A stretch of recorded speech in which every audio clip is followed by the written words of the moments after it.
I think thankfully, thanks to what I received as a personality, I had the ability to also be a very empathetic person who could listen to my team, really understand what's important to them as humans, important to them professionally, and bring it together with what's important to the company and its customers.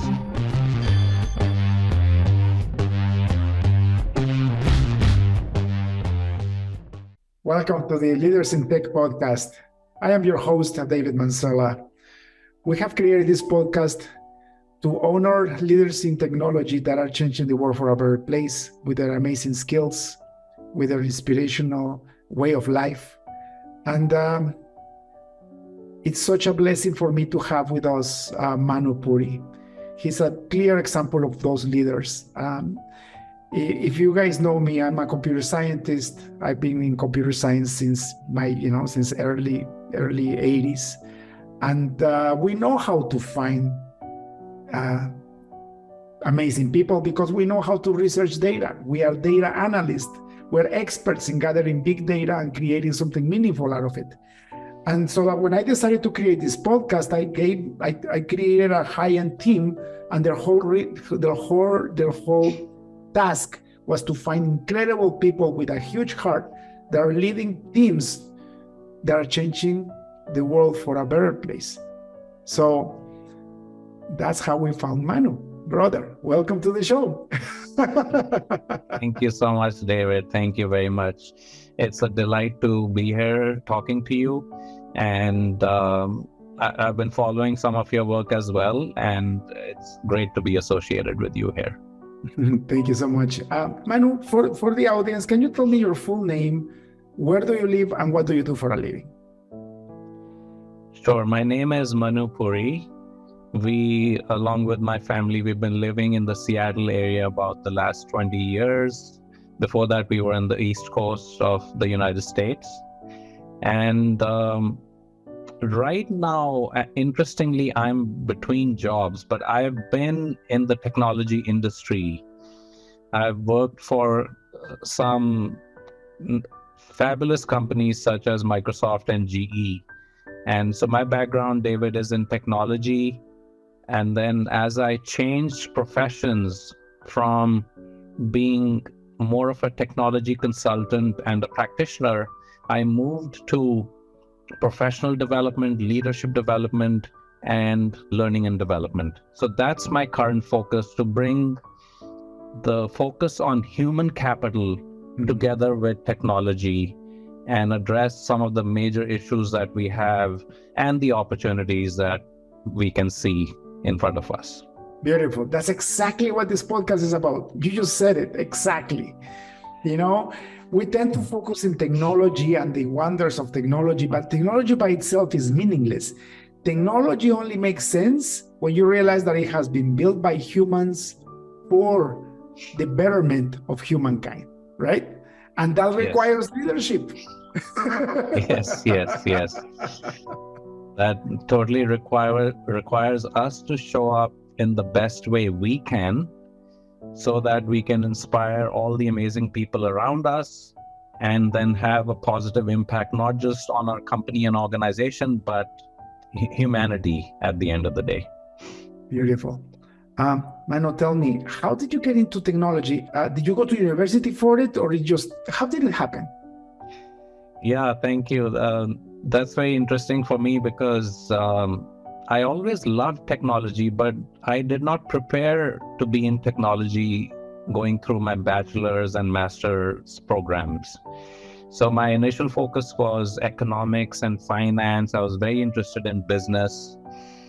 So I ended up doing an MBA in finance, but my heart was always in technology, as I would tinker on the side, playing with the early computers and the early internet technologies. And then back then, as it's happening right now, I was between jobs, and I fell upon this amazing opportunity being offered by a company that was retraining individuals to be effective during the upcoming Y2K problem situation with the computer industry.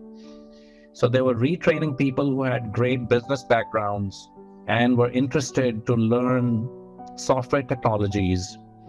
And so I was very fortunate to be hired into that program, and very fortunate to not just learn the newest technologies, which at that time were client server technologies, and appropriate skills such as Visual Basic back then, etc. But I also learned mainframe technologies, which gave me such a good understanding of where the industry was coming from.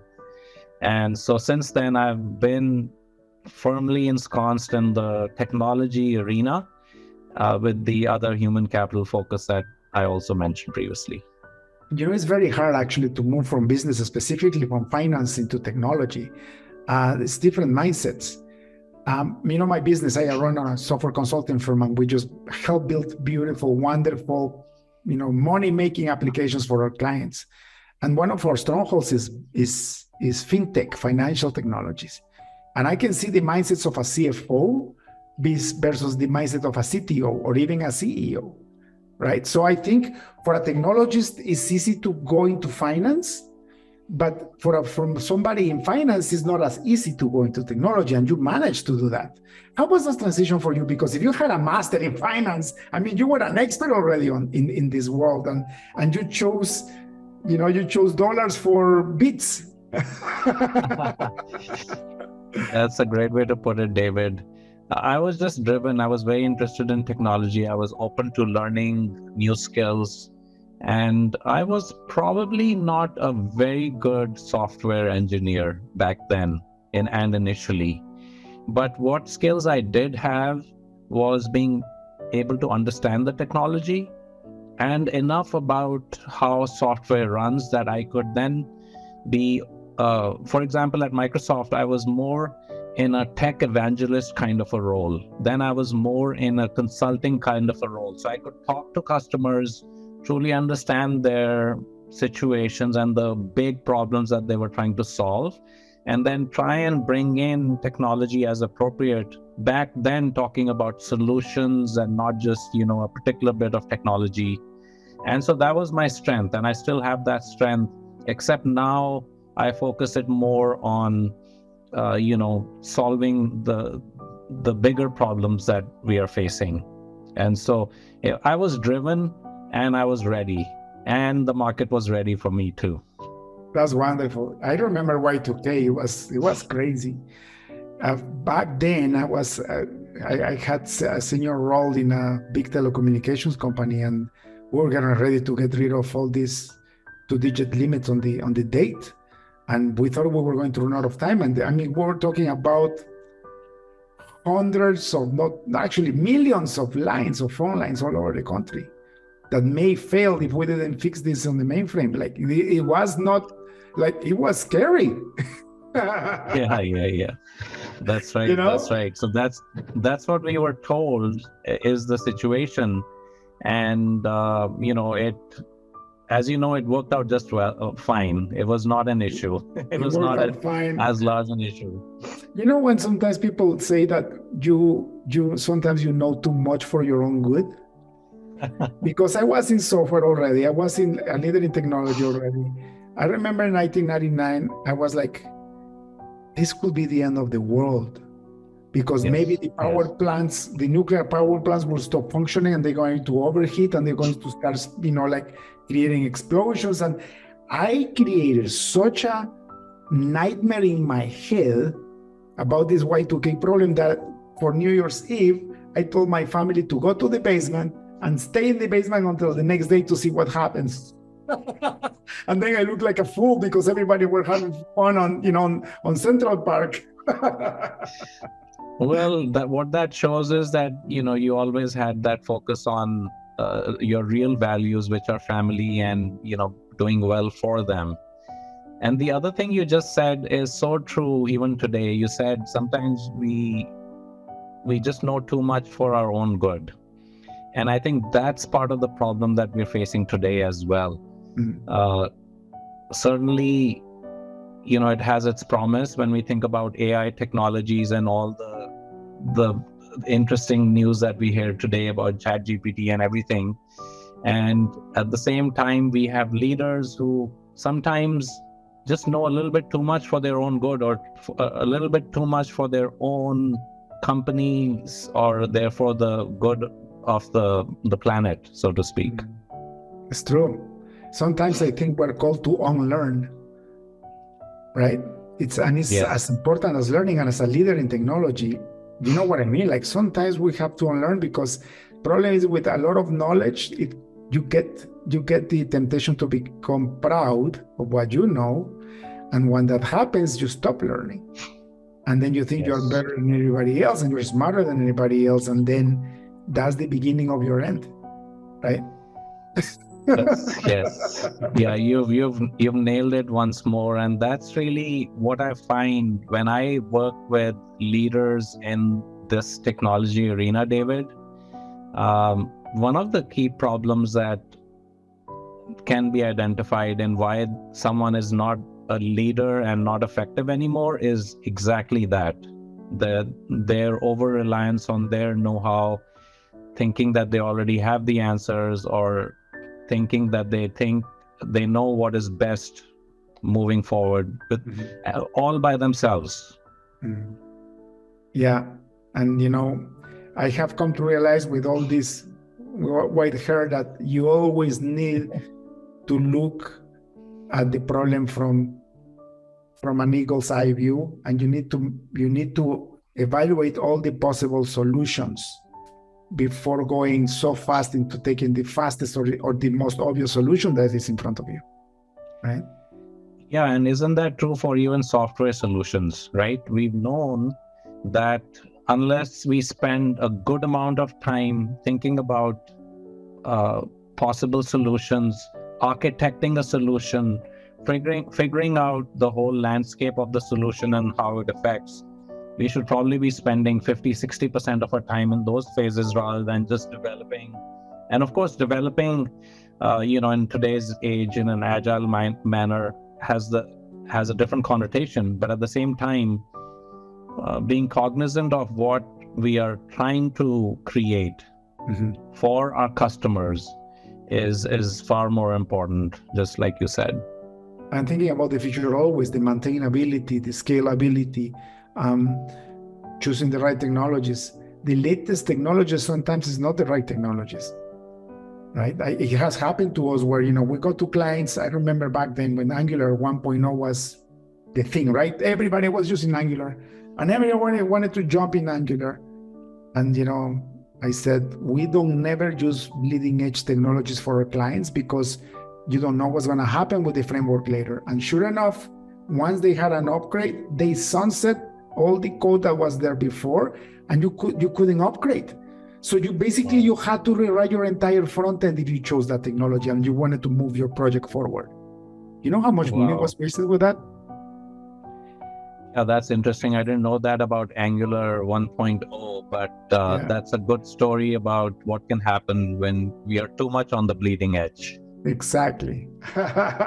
In my company, what we do is we have a team that they do we call it skunkworks. So basically they test all the bleeding edge technology so we can advise on our clients. But when we're actually doing production work for software that is going to maybe is going to be in service for 5-10 years, we always go for the most stable, most supported, or the systems that we know that is going to have a big company in the back end supporting the code for a while, right? So, especially for fintech, like you said, you have a big focus on fintech for the financial industry, and for such industries that are really relying on their platform and their systems. That totally makes sense. Yeah, our main focuses are fintech and medical services. So we do a lot of hospital software, laboratory management systems, and then we do finance. So there are two critical pillars in our economy, right? So we cannot just play. Now, if a startup comes to us, because we have a lot of well-founded startup as clients too, where they want us to do the first prototype or teach them how to actually write a professional software project, that's different. If the startup comes to us and they are willing to risk it, then we can actually suggest bleeding edge technologies that might be something that they can deliver faster, right? Knowing that the prototype might need to be rewritten though, right? Yeah, that's fair, because then your customer is also your partner and you're in it together and you know the risks and the opportunities therein. Exactly. Manu, when was the first time in your career where you became a leader, when you had people that were reporting to you? Early in my career with Microsoft, David, I was a consultant and an architect for Microsoft services. And at that time is when I was starting to think about my future professionally. And there was a role that was initially pioneered by IBM. It was called the Professional Development Manager. And Microsoft had picked that up as a role as someone who would look after their team of consultants and architects and really nurture them, help them be the best they can be for their customers while developing their skills. And so that was the first role that I got into, which I was really excited about because it launched the rest of my career. And that was a leadership role. And I was privileged to manage a team of 20, 30, 40 individuals because that was the sole purpose and aim of that role. That's wonderful. When you stepped into that position, did you get any training as leadership training, or did you just figure it out, or did you have mentors? How do you learn how to be an effective leader? So back then at Microsoft, there was some training and I did receive that, but it wasn't good enough. And, that is often the case, even in some of the best companies.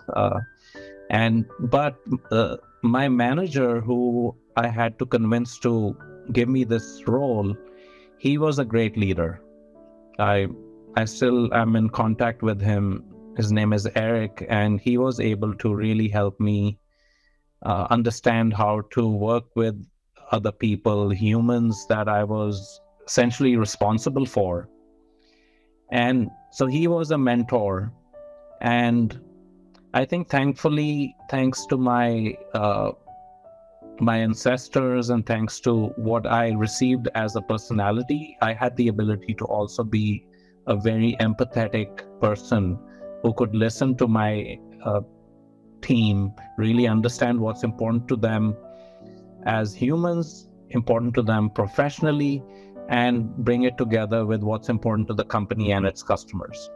So I was fortunate to be who I was and fortunate to learn from a mentor like Eric while also learning through some training.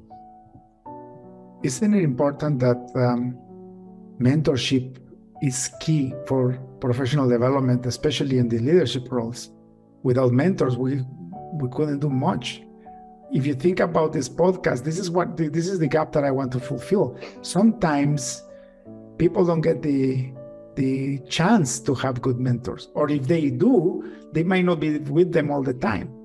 So that what my hope and dream is that this podcast will become a library of wisdom for the people that really want to grow their careers and they really want to listen from exceptional leaders like you, where they can learn. This is the beautiful part about living in the information age. We have this wonderful thing called the internet. We have amazing internet bandwidth now where we can actually have a conversation online and record it. And the new generation take this for granted, but you and I know that back in the day, my God, like when email came out, it was a miracle. That's reminding me of how delighted I was when my internet modem upgraded from 14.4 kilobits per second to 28.8 and then 56 kilobits per second. It was like, oh my God. And David, for anybody who's listening and watching this podcast, I gave a lot of my time for no cost to individuals who I can help in any way in terms of helping develop their career or figuring out, what was I brought on this planet to do? And so that's been a big focus of mine, and I'd like to offer that help. That's beautiful. We're gonna wherever get your needed. credentials, so when this podcast gets live, people can find you. That's beautiful. And one of the things that I believe gives more fulfilling in life is when you start giving unconditionally, when you actually care about other people, regardless of what is in it for you, right? Yes, yes, yes. At the end of the day, we are all connected in ways we cannot understand. And so, who am I to question what any particular interaction is about? It's about something much bigger than what we think it might be. It's beautiful. Wow, that's profound.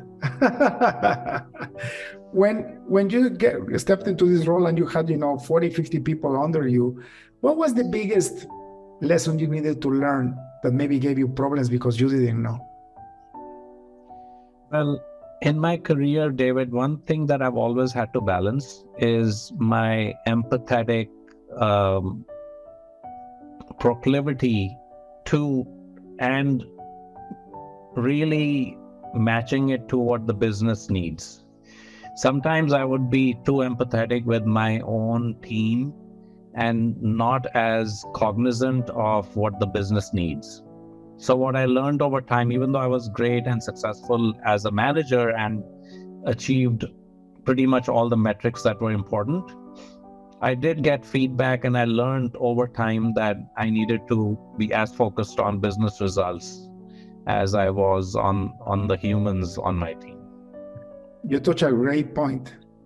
I just learned about this. I belong to this amazing group where we just a bunch of businessmen get together on Wednesday night, and we just talk about our life experiences, and we're people of faith, so we pray and we just try to give testimony on how God has manifested in our lives.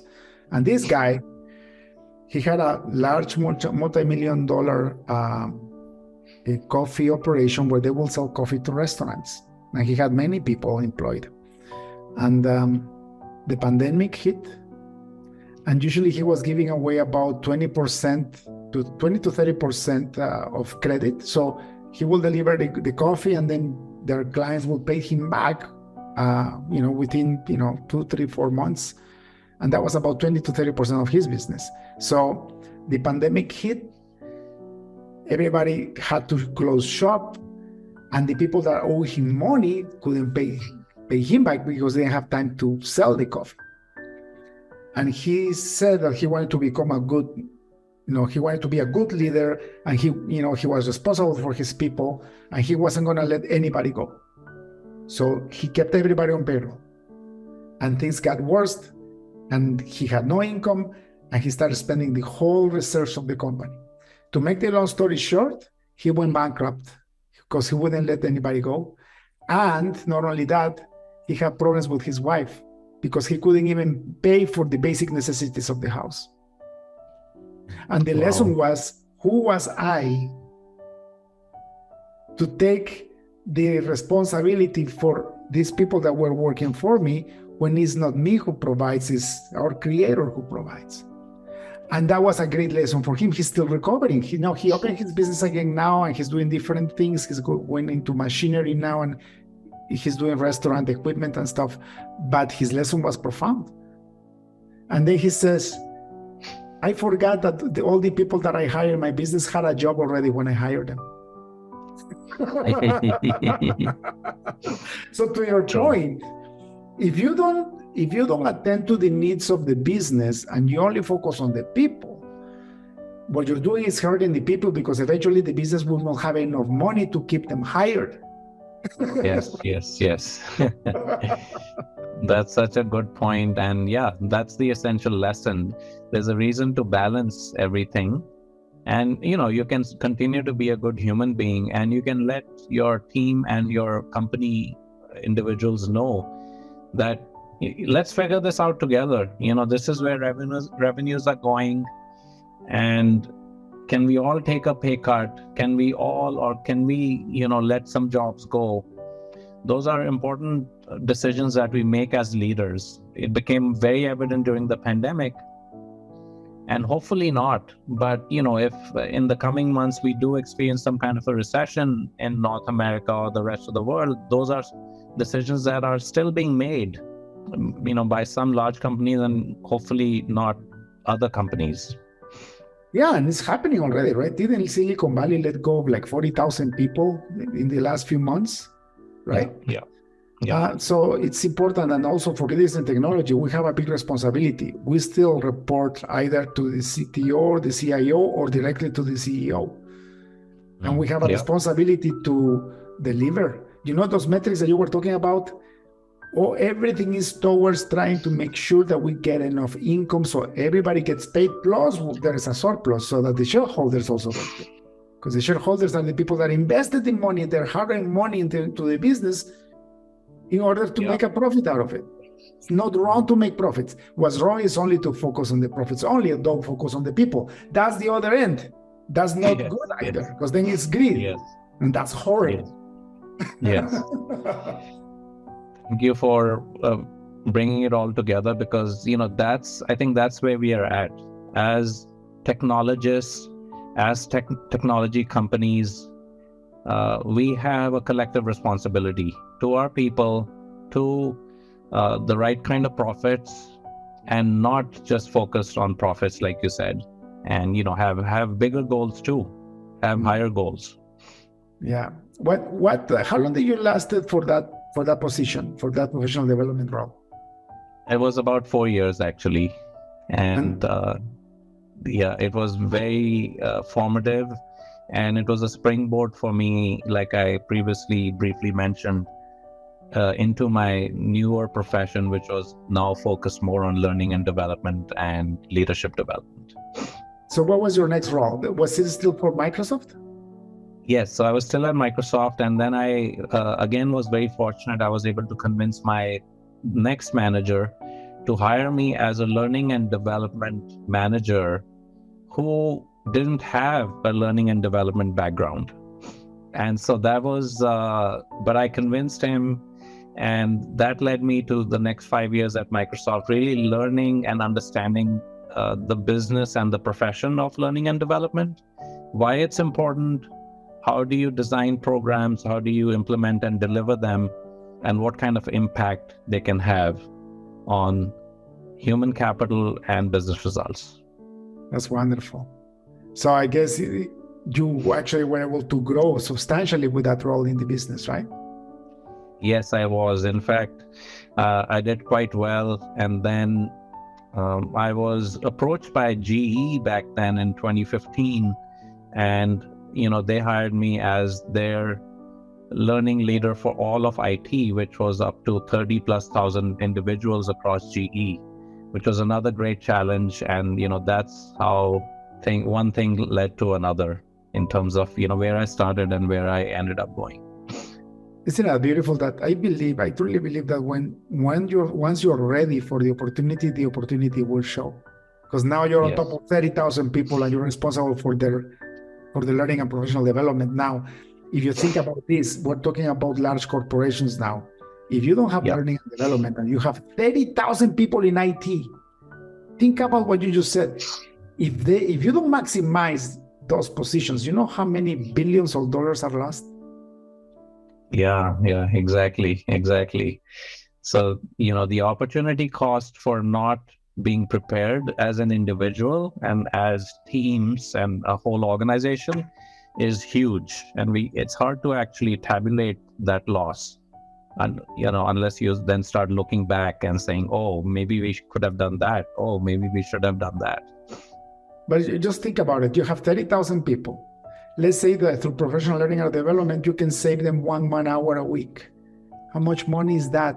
Times 30,000 times how many weeks in the year? And that's exactly right. Or think about not just saving them the time, but somehow making an hour available to them for them to learn and grow, and then to impact productivity around their teams and for the company. So, that's because we all need time to professionally develop and grow and not just stop learning, because then that's the end of that culture.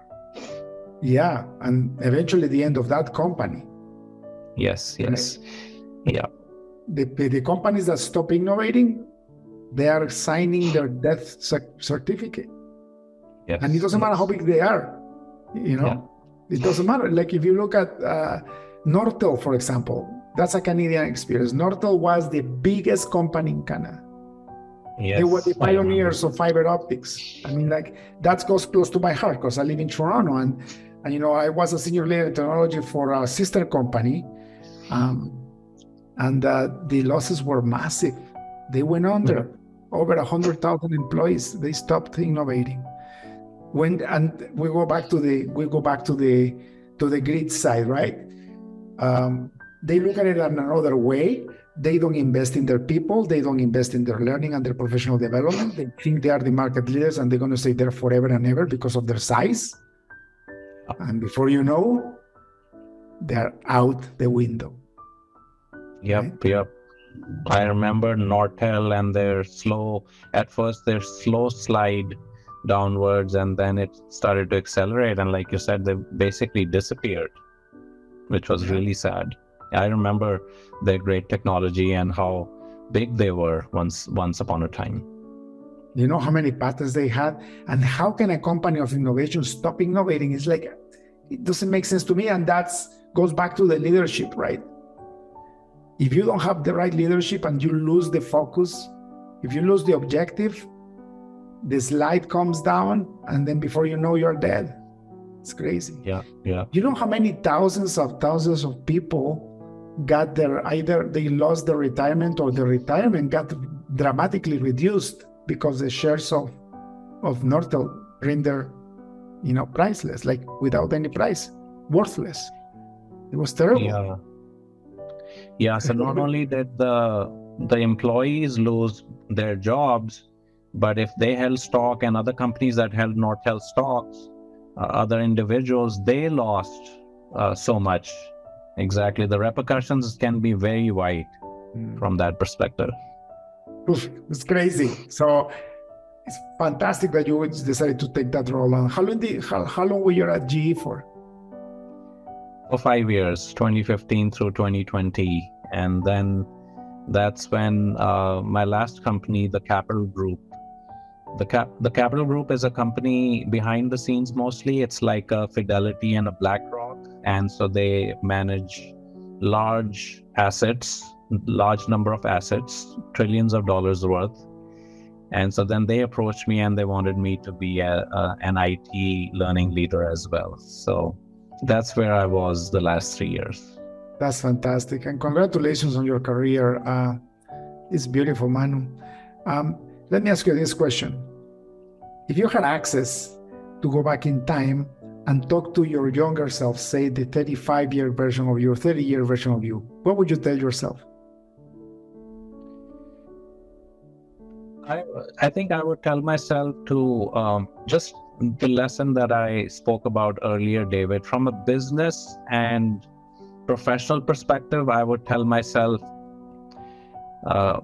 be more clear about business objectives, be more clear about what it takes for the business to succeed, and continue to be as passionate about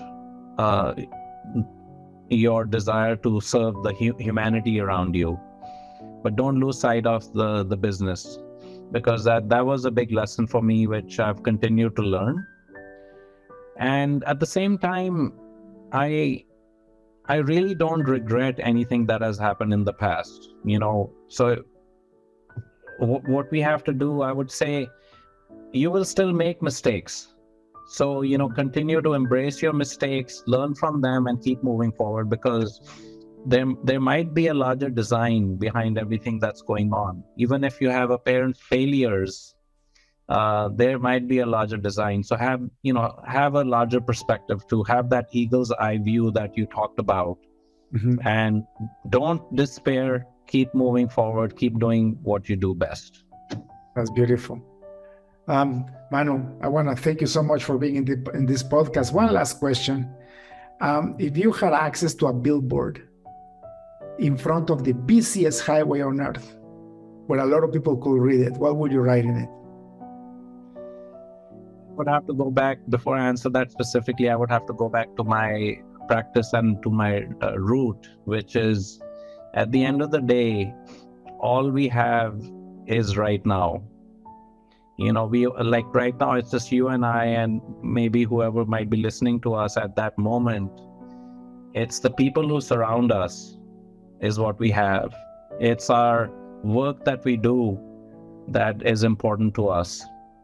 So, and the current work that I do, David, is all about mindfulness and being in the flow of things and making that a reality.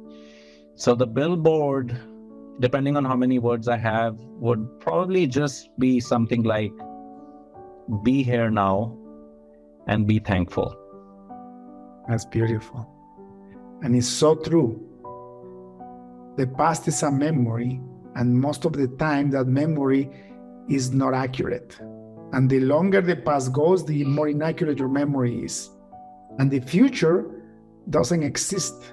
It's an illusion. What's been happening to me lately, I've been trying to be led by the Spirit, by the Holy Spirit. And before I used to take care of my days like I run 7 businesses and I have a lot of people that depend on me, and I love doing my podcast and giving back. So I have an assistant and she runs my day and she puts all these calendar invitations in my day. But since I decided to let go and really surrendered my whole life to God, my days are completely different from what I thought that my day was going to be, which proves that the future doesn't exist until it actually comes. Yes. At least in our perception of humanity, the way we are right now. David, you're exactly right. That's exactly right. And that is the reason to live in the present moment, so that we can be guided by the divine. And, and then we can be the channels, we can be the means to do what needs to be done around us. Yeah. And that also suppresses that anxiety and those panic attacks that are so common nowadays. After the pandemic, mental health went horribly wrong.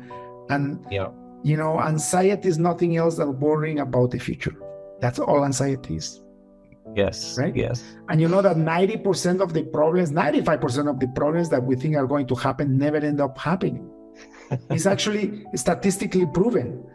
Yes. So that you're worrying about something that is not even happening, but you're already feeling the pain before you needed to feel the pain.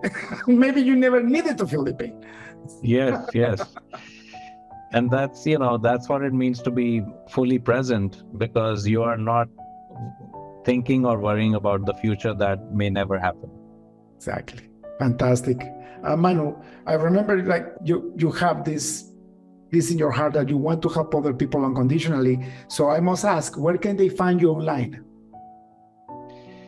They can find me online at thelucidleader.com and just contact me through the contact form, or you can find me on LinkedIn and just send me a connection request or message me, and I'll be happy to assist in any which way I can. Fantastic. Manu, what a blessing to have you. May God keep on prospering you, blessing you and your new endeavors. You are a true example of how we can get to be an amazing leader, and not only live for ourselves, but especially try to make people's lives better while we're making our life better. Thank you. Yes. Same to you, David. Thank you for having me. The very same to you. Blessings. Cheers. Thank you for tuning in to the Leaders in Tech podcast. Check in next week to keep learning how to use technology and leadership to change the game. See you next time.